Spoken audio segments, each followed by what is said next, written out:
ایک ساتھی پوچھتے ہیں مولانا صاحب اسلام میں فرقہ واریت پھیلانے والوں کی کیا سزا ہے؟ کوئی وعید قرآن کریم میں یا حدیث میں آئی ہے یا نہیں؟ اس کے بارے میں بتا دیں۔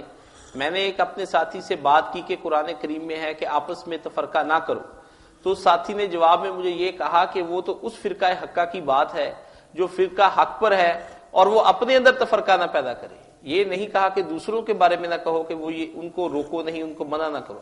ایک خاص فرقے کے بارے میں بات کی گئی ہے۔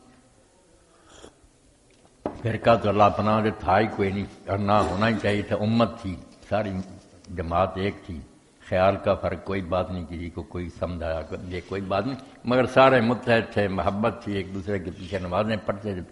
اس وقت الجماعت ہی تھی۔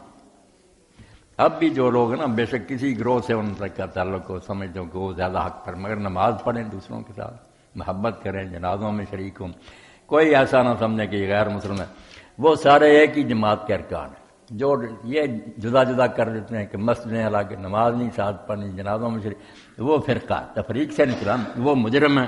وہ اچھا فرقہ بنے یا کوئی، سب لعنتی۔ جو محبت کریں، ایک دوسرے سے پیار کریں، اکٹھے رہیں، خیالات اپنے اپنے جو ان کو حق پر اگر سمجھتے، کوئی بات نہیں، انسان کے ذہن مختلف ہے۔